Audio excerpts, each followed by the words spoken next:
Good morning बच्चों। आज की क्लास हमारी क्लास थर्ड की है। क्लास थर्ड में हिंदी सेकेंड, हिंदी निहारिका से। हिंदी निहारिका में लेसन 4। अब तक हमने आपको लेसन 1, 2, 3, 4 3 तक का सेकेंड टाइम का रिवीजन कराया है। आज हमारा सेकेंड टाइम का रिवीजन चलेगा लेसन 4 से, आलसी ब्राह्मण। इस कहानी को मैंने आपको पहले भी सुनाया है और आज हमारा सेकेंड टाइम का जो रिवीजन चलेगा उसमें हम आज का रिवीजन स्टार्ट करते हैं। आलसी ब्राह्मण। यह आलसी ब्राह्मण जो कहानी है उसमें ये ऊपर की जो लाइनें दी जाती हैं वो हमें शिक्षा के रूप में दी जाती हैं। आलसी ब्राह्मण पे इस कहानी के बारे में क्या शिक्षा हमें मिल रही है, क्या संदेश दिया जा रहा है, इस चीज को यहाँ पे बताया जा रहा है। आलस्य मनुष्य के लिए हानिकारक है। यह संदेश इस पाठ द्वारा बच्चों को दिया गया है। समय का सदुपयोग जीवन में आवश्यक है। कहने का मतलब है कि जिस तरह से ये आलसी ब्राह्मण जो रहता है अपने आलस्य के कारण अपने हाथ आया पारस पत्थर भी गंवा देता है। उसका समय रहते सही रूप से सदुपयोग भी नहीं कर पाता है, जिसके कारण अंत में उसे बहुत ही पछताना पड़ता है। इसी बात को यहाँ पे कहा जा रहा है कि आलस्य मनुष्य के लिए हानिकारक है।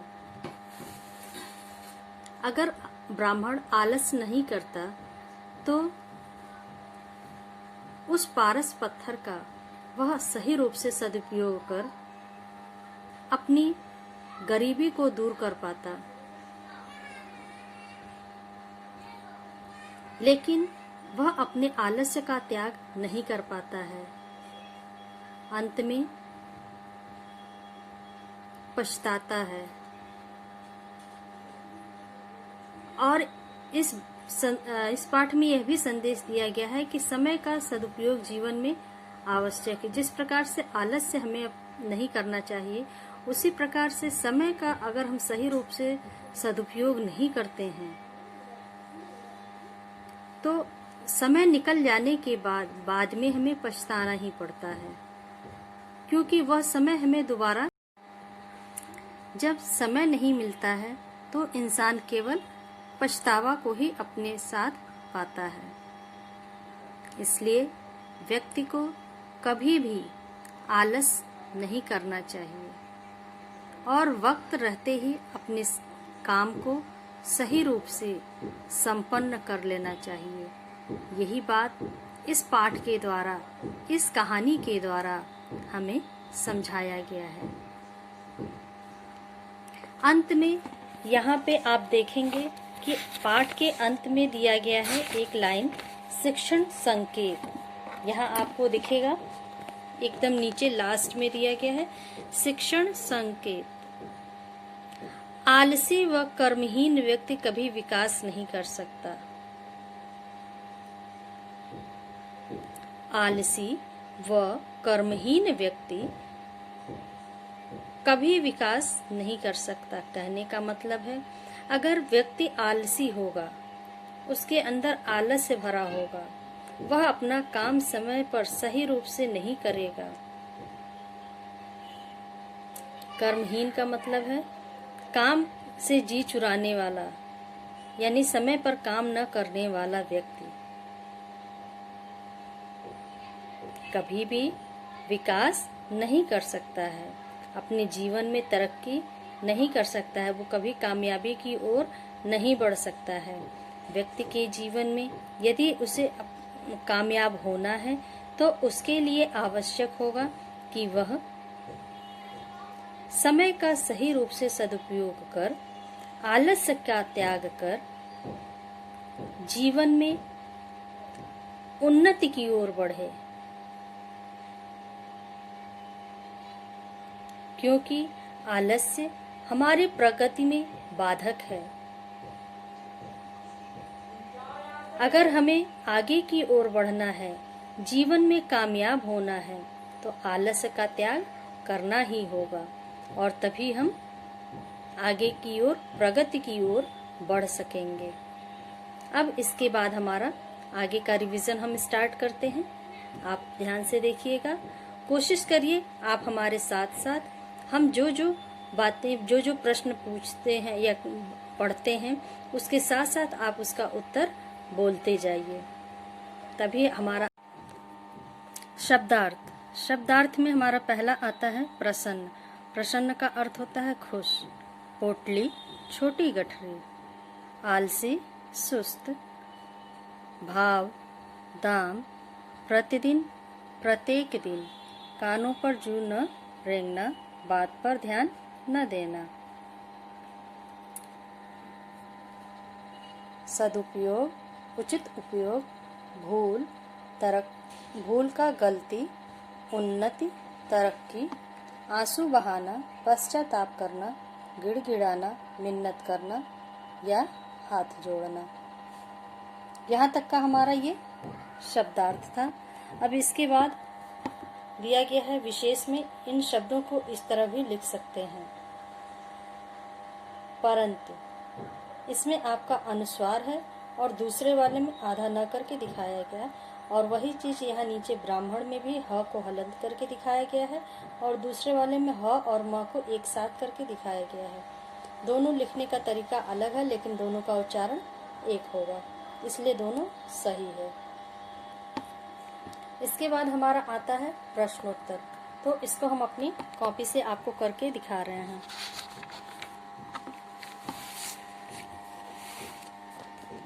यहाँ से हमारा प्रश्नोत्तर स्टार्ट हो रहा है। पहला क्वेश्चन हमारा आता है, ब्राह्मण किस प्रकृति का व्यक्ति था? आंसर में हम डाले हैं, ब्राह्मण आलसी प्रकृति का व्यक्ति था। सेकंड क्वेश्चन हमारा है, ब्राह्मण को पारस पत्थर कैसे मिला? आंसर में है, एक दिन ब्राह्मण के गांव में एक साधु आया। ब्राह्मण ने उसकी खूब सेवा की। उससे प्रसन्न होकर साधु ने उसे पारस पत्थर दिया। यह था हमारे सेकंड क्वेश्चन का आंसर। थर्ड क्वेश्चन हमारा है, पारस पत्थर का क्या गुण था? आंसर है, पारस पत्थर का यही गुण था कि अगर उससे लोहा छुआ दिया जाए तो वह लोहा सोने में बदल जाता था। फोर्थ क्वेश्चन है, साधु के पारस पत्थर वापस मांगे जाने पर ब्राह्मण क्यों रोया? आंसर में है, ब्राह्मण बड़ा ही आलसी था। साधु ने उसे 7 दिन के लिए पारस पत्थर दिया, पर अपने आलस के कारण वह उसका उचित रूप से उपयोग नहीं कर सका, इसी कारण वह रोया। अगला क्वेश्चन हमारा है, साधु ने ब्राह्मण को क्या शिक्षा दी? आंसर है, साधु ने ब्राह्मण को यही शिक्षा दी कि जो मनुष्य आज का काम कल पर छोड़ता है, समय का सदुपयोग नहीं करता, वह सदा परेशान रहता है। अब इसके बाद हमारा आता है, किसने किससे कहा?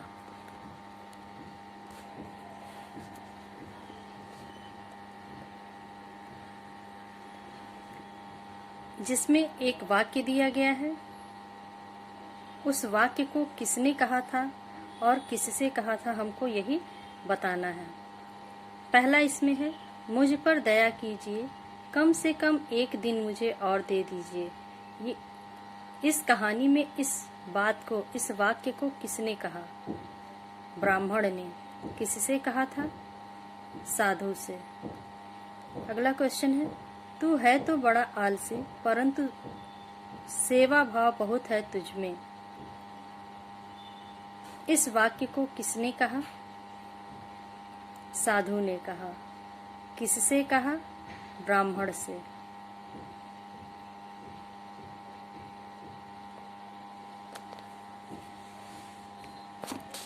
ग यानी तीसरा हमारा है, जो मनुष्य आज का काम कल पर छोड़ता है, वह सदा परेशान रहता है।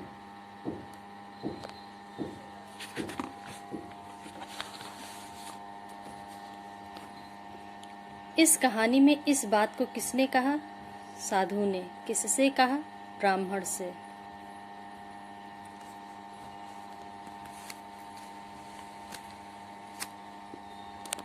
अब इसके बाद दिया गया है कि दिए गए शब्दों की सहायता से खाली स्थान भरिए। ऊपर में कुछ शब्द दिए गए हैं, उसको हम पढ़ करके आपको सुना रहे हैं। प्रसन्न, भाग्य के भरोसे, उन्नति, सोना, काम। ये 5 शब्द दिए गए हैं जिनको नीचे के वाक्य में खाली जगहों पर हमें भरना है। जैसे क में हमारा पहला आ रहा है, स्टार्टिंग डैश है हमारा, उसका जीवन बीत रहा था। अब हमें ऊपर से शब्द ढूंढना है कि इस वाक्य के लिए कौन सा शब्द सही है। ऊपर से हमने सेकंड वाला शब्द लिया, भाग्य के भरोसे। उसको हमने पहले वाले खाली जगह में डाला, भाग्य के भरोसे। अब हमारा वाक्य बन गया, भाग्य के भरोसे उसका जीवन बीत रहा था। ख, मैं तेरी सेवा भाव से बहुत डैश हूँ। ऊपर से हमें शब्द ढूंढना है। पहला शब्द प्रसन्न, उसको हमने यहाँ पे खाली जगह में डाला है। अब हमारा वाक्य बन गया, मैं तेरी सेवा भाव से बहुत प्रसन्न हूँ। ग, ब्राह्मण कभी भी कोई डैश नहीं करता था। ऊपर से हमें शब्द लेना है, काम। हमने काम शब्द को तीसरे वाले ग वाले कॉलम में डाल दिया। ब्राह्मण कभी भी कोई काम नहीं करता था। घ यानी चौथा हमारा वाक्य है, उसने थोड़ा सा ही डैश बनाया। ऊपर से शब्द लिए सोना, उसने थोड़ा सा ही सोना बनाया। उंगा यानी पांचवा, तुम्हारे जैसे लोग कभी भी डैश नहीं कर सकते। ऊपर से लास्ट वर्ड हमारा बाकी रह गया है, उन्नति। उसको हमने वहां से ला करके इस वाक्य में डाल दिया, तुम्हारे जैसे लोग कभी भी उन्नति नहीं कर सकते। यहाँ तक का हमारा खाली जगह का प्रश्न पूरा हो रहा है। अब इसके बाद दिया गया है कि दिए गए वाक्यों की सहायता से दिए गए वाक्यों से क्रिया शब्द एवं सहायक क्रिया शब्द चुनकर लिखिए।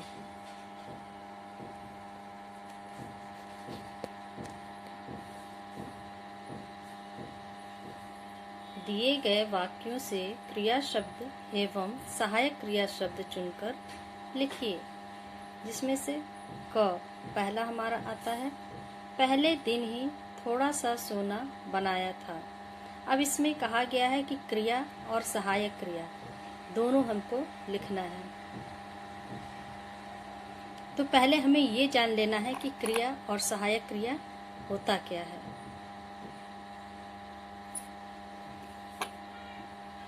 क्रिया जिस शब्द से किसी काम के करने या होने का पता चलता है उसे क्रिया कहते हैं। और सहायक क्रिया जो उस क्रिया को क्रिया वाले शब्द को पूर्ण करने में सहायक रूप से होते हैं, उन शब्दों को सहायक क्रिया कहा जाता है। अब यहाँ पे पहला वाक्य जो हमारा दिया गया है कि पहले दिन ही थोड़ा सा सोना बनाया था। इस वाक्य में क्रिया यानी काम वाला शब्द कौन सा है? बनाया।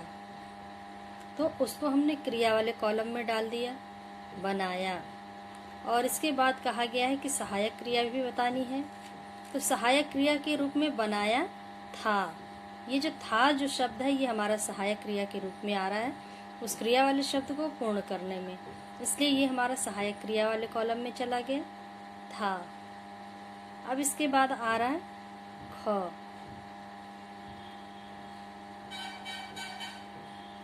एक गांव में एक गरीब ब्राह्मण रहता था। एक गांव में एक गरीब ब्राह्मण रहता था। अब इस वाक्य में हमको क्रिया वाले शब्द को ढूंढना है। क्रिया वाला हमारा शब्द है रहता, और सहायक क्रिया में हमारा जो शब्द आ गया था ग। यह सदा परेशान रहता है, इसमें हमारा है क्रिया रहता और सहायक क्रिया है। तो इस तरह से ये हमारा लेसन का रिवीजन यहाँ तक का हमारा कंप्लीट हो गया।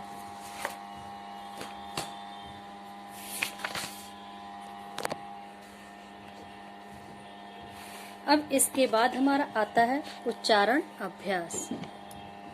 उच्चारण अभ्यास में हमारा पहला है पोटली, भूल, उन्नति, भाव, प्रतिदिन, आलसी, सदुपयोग। इस तरह से ये हमारा उच्चारण अभ्यास का इतना शब्द है जो हमने आपको पढ़ करके सुनाया। उच्चारण अभ्यास के लिए आपको हमने कहा है कि जब तक आप तेज आवाज में एक एक शब्द को सही रूप से उच्चारित नहीं करेंगे तब तक आपको पढ़ने में आसानी नहीं होगी। इसलिए इसको हमें तेज आवाज में इसको पढ़ने की आदत डालनी चाहिए ताकि इसके हर शब्द का सही से उच्चारण हो सके। अब इसके बाद हमारा आ रहा है पाठ्येतर गतिविधि। पाठ्येतर गतिविधि में हमारा है पाठ्येतर गतिविधि में आलस्य हमारी प्रगति में बाधक है। इस विषय पर 4 पंक्तियां बताओ व कक्षा में चर्चा करो। ये आप खुद से करिएगा, ये एग्जाम के लिए नहीं होता है, ये अलग से आता है जो आपको खाली समय में करना होगा।